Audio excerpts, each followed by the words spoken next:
ดุ่มไม้สูงกับแนวค่ะเดือนมาด้วยลายเฮ็ดเขาเส้นนะคะเนาะลายเฮ็ดเขาเส้นเดี๋ยวมันถืออันนี้เอาได้เป็นโคกตำมันน่ะโคกตำพองตำยังตำละได้1วันอันนี้อันที่อันเป็นพองอันเป็นตำอันเป็นตำนี่ก็เอาไว้1คืน2คืนนั่นเลยนี่อันนี้ได้เป็นข้าวเส้นอิฐนี่ค่ะเนาะนี่อันนี้ตาดีก็ใส่ในไหก็เบิ่นดีก็นึ่งว่าเบิ่นดีก็นึ่งทั้งกำก็อันนึงทางกำก็ขึ้นมาตำนี่น่ะตำยาวก็ได้ขึ้นกะอีกเป็นเส้นจังนั้นน่ะเนาะกำไปมัดไว้ทางกำค่ะเนาะนี่กำบ่เบิ่นอีกกำเอาไปมัดไว้เนาะอันนั้นก็ว่าสิเฮ็ดก่อนเฮามาเสนอให้ก่อนนึงนี่น่ะเนาะเพราะว่ามันสุกก็กำก็ได้หั่นก็มันเดียวกับตำนั่นกันเนาะนี่ฟองสุกก็ได้มื้อไหนนี่ๆมันเอามันนึงให้ไหนกำก็เดี๋ยวก็ตำอ่ะให้จีกินจีกินนี่กันนะอันโลเนี่ยอันจีกินเนี่ยก็เขาจีกินกันนี่มือไก่เมืองอันนี้อันเป็นเหยียบอันเป็นตึกเหยียบยาวกำอันใบป้าเหยียบเนี่ยก็มามัดไทยกันอันไหนว่าสิเหยียบยาวกำเป็นที่ตักใส่นั่นเนี่ยก็สุกน้ำแล้วก็ทำไมว่าเสียเหยียบยาวก็นั่นน่ะบ่เหยียบว่าบนใส่นั่นน่ะนั่นน่ะบ่เหยียบยาวก็มันได้เป็นจังได๋ก็เป็นเส้นจังได๋เป็นเส้นจังได๋ก็เอาก็สุกก็เฮ็ดน้ำผักก็กินแล้วเนี่ยเนาะนั่นเข้มขนาดหวานนะน้ำมันก็มัดให้เนี่ยน้ำเล่าหวานนั่นแหละมันน้ำหึงว่านั่นน่ะมันเตะน้ำขาวดีโอ้เข้มน่ะเนาะในห้องไร่เนี่ยน่ะเส้นเลยเข้มมาเข้มที่ว่างอะไรว่างไงแต่ว่ามันลิ้นก่อนเนี่ยมันก็จะเป็นโบเขาป่ะนี่นะว่าสิเฮาตักมาในหม้อขังเดี๋ยวนี่ก็เอาแนวมาสุกให้นั่นน่ะเนาะสุกให้ไหนน้ำก็เป็นน้ำหลอดเอามาในครัวอย่างนี้นะเอามาสุกเนี่ยสุกโยกแล้วก็สุกให้มันตันไรก็เอากะให้กินแล้วนี่นะข้าวเส้นอันนี้เพิ่นเฮาว่าข้าวเส้นเหยียบเนาะเนี่ยมองลายขึ้นพุ่นน่ะมอง2ขึ้นเลยนั่นน่ะเลยตัดที่เฮ็ดมากก็ง่ายๆน่ะเฮ็ดหลายปีก็เนี่ย10 ปี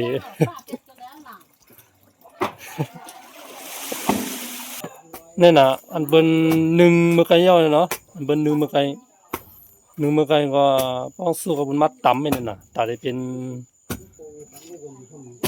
เตียงน่ะมัดตำมันก็มันได้เป็นเส้นเข้มน่ะเนาะเนาะทำอะไรป้ายเนี่ย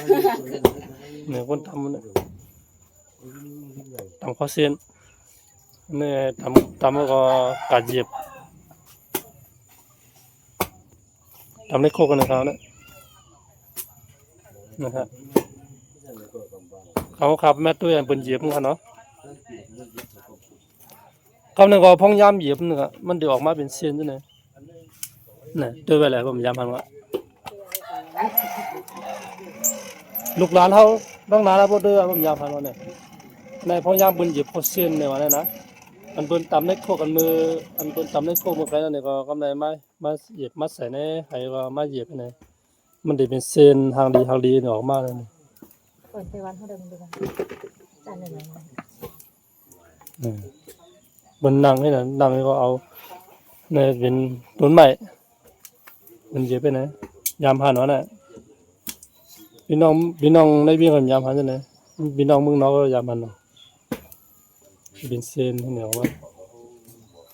เพิ่นให้กินข้าวเสียงเกี้ยงตุ้งเฮากินข้าวเสียงมากขอนเขาเส้นจังได๋หวานเนาะนั่นน่ะหวานเนาะเข้มอ่ะนั่นน่ะบ่ว่าเพิ่นเหยียบลงมาน่ะเบิ่นทำเหมือนกันไอ้ก็นั่นน่ะเข้มนะครับยังข้าวเสียงน่ะกันเด้อข้าวเส้นเหยียบมันสุกยาวเนาะเนี่ย อันนี้นะคะเอานี้ก็เอานี้ก็ อันนี้เป็นอันสุกยาวอันใหญ่ลีนะครับดูแค่มาแค่พวกขาวสลัดกันดูยองว่าทางดีอยากให้กินนะพี่น้องเมืองไทยเขานะอย่าไปใครมาหลีเฮือนนะเพราะหันเขาเส้นเย็บไปนะนั่นน่ะเฮ็ดเขาเส้นเย็บเนี่ยวันนี้เนี่ยด้วยคนไทยเองอ่ะนี่เนี่ยด้วยแหละก็บ่นว่ายามันคนไทยก็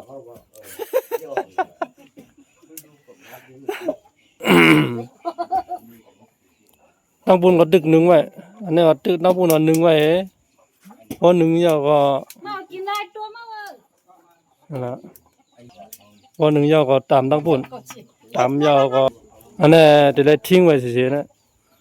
เดี๋ยวให้มันลักซื้อไว้นี่เนาะพอลักซื้อก็นะฮะหลวงพี่เนี่ยหลวงแม่ตุ้ยจะเสียนะแคมค่ะอร่อยหวานอันนี้วิธีการทำขนมเส้น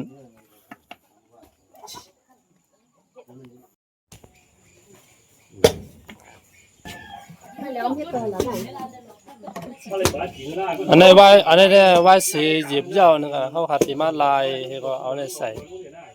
เอาในใส่ในให้ไหนใส่ลงไปแล้วก็ทำก็เด็กก็หยิบแทงกั้มนี่ขนาดเนาะเป็นกั้มให้ให้เนี่ยนะถ้าได้ไล่มาเป็นเส้นก็ไม่ง่ายขนาดนั้นไม่อันนี้เพราะว่าอันนี้ทำไรนึงก็เขาขัดตีมาเอาใส่ในไหเสร็จแล้วก็เขาได้หยิบไหก็เป็นจังได๋นี่เสร็จในไหนี่บ่ในตำไรอ่ะนี่ก็ตำเมียนเอานี่ก็เขาก็มาใส่ในไหก็หยิบจะมือไกลนึงขนาดเนาะออกย่างๆก็มาเลย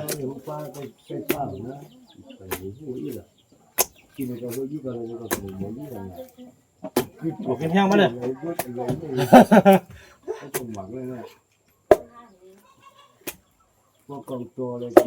ยำตำมาที่ไหนดอกสุยำตำครับข้าวเส้นมันอยากเป็นข้าวเส้นมีอะไรทั้งนั้นได้ค่าอะไรก็เซ็นมึงจังเลยหรอนักโตหรอ เพื่อ ไม่ตำเพื่อเลยพับบุรุษน่ะเราก็ไปเข้ามาด้วยเพื่อนเราก็รอนั่นแหละบนตำแคมหนาวมาแล้วจากไอ้ทั่วบนแถวกันแห้งมือมีอ่ะเนาะ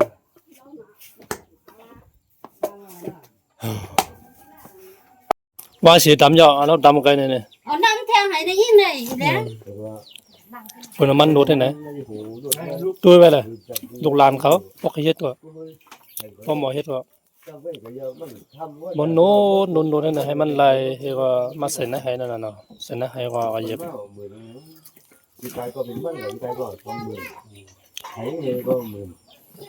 โนด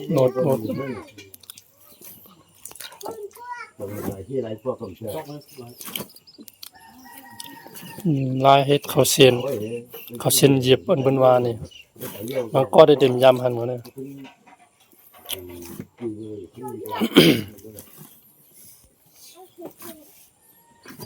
โดนมือบอกก้นเนาะนั่นน่ะ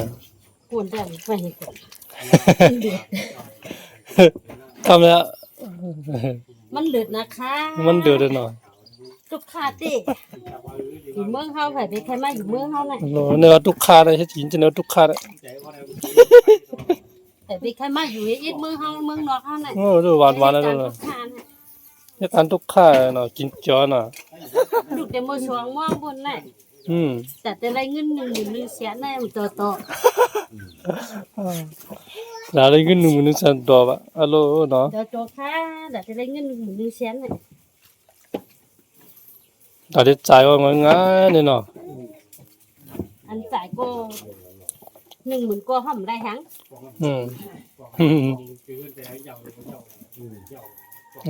ตัวไปร้านนู้นน่ะให้หมอนนู้นว่า tầm có lo đó tức có ai rồi nè tứcมีai nè lúc thì mưa sóng mong sám mong bữa nè ngày rồiมี2-3เจ้าเองนะมันก็ทำยามได้กินกันเขาเสียนเมืองเขาเนี่ย เมื่อเขานั่นใจเขาเช่นเกี้ยงตุ้งเนี่ย เขาเสียนเจี๊ยบแล้วนะโอ้มันก็มากินเนี่ยวัน เขา ๆ เช่นหมอง มองลายขึ้นแล้วนั่น สองขึ้นก้อยค่ะ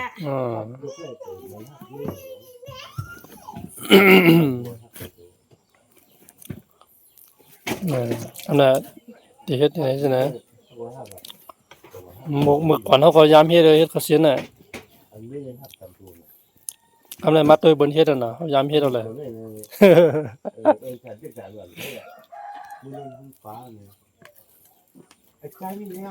พี่น้องก็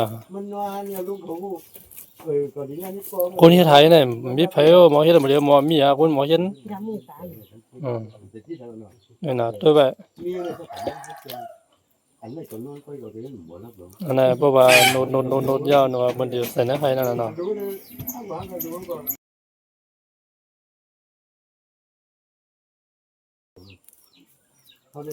เราทาง3ไผว่าโยในปุ่นก็จังอีนวล ส่ง เฮ็ดไทยลงอ่ะเนาะ ลูกเขาจะเขารับต้องขึ้นเลยฟังลุงห้องหน่อยฟังเรื่องเขารับต้องขึ้น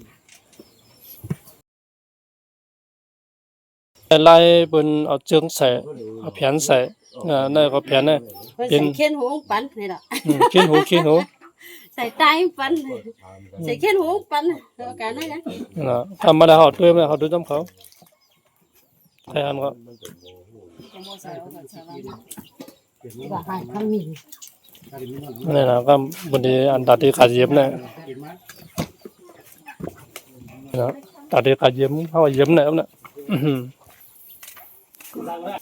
กินก็รู้กินเนาะเฮ็ดก็รู้เฮ็ดซอกก็รู้จอกนี่น่ะเนาะ เราได้ไปผลได้ดาดีทั้งหมด คนนอนมันก็ได้ฝนใหญ่ฝนก็มาใหญ่ว่าใหญ่มาทั้งคืนเข้ามาได้ฝนน่ะ แค่เราในใกล้ขึ้นบนเฮาดีไหมดีมันตั้งสูงด้วยยาวเขากะได้ก็ไม่ได้ดูดอกอ่ะทำไมยิ่งแค่นี้แน่ นะจะเป็นเส้นน่ะ ใช่ป่ะบัด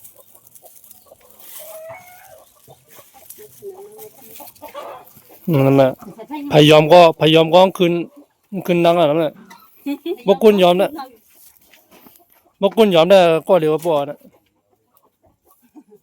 เนาะ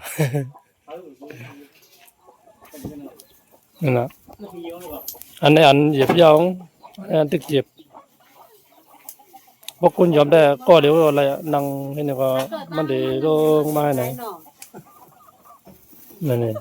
อันนั้นได้ยาวอยู่นั่นแต่เนาะ อาจารย์เนี่ย นี่หาเจอเนี่ย เก่าป่ะดิ หาเจอป้าทำมันเนี่ยมันใครสุดเจอเนี่ย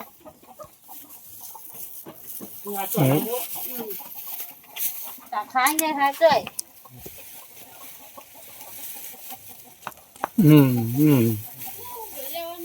ไป ทุกอย่างส่งให้ป้าด่านทุกตำฟ้องมือในใกล้ก็เลยด่าว่าเขา ห้างไผ่เจ้าทุกเรา ดูไร ห้างไผ่ทุกตำพ้องเนี่ย มากินก็ล่ะเดี๋ยวแล้วป้าตอบเลยอ่ะเฮ็ดน้ำพังเถอะมองแดงนะมื้อยอมมาใส่จริง ไก่เขาเชียนมีนกล้วยว่าบนเฮ็ดน้ำ ไป แม่ ไป เฮ้อจิวน้ำ จังไอ้ทุกกันมาแท่งค่ะเขาเดี๋ยวกับจีกินเส้นก่อนบาย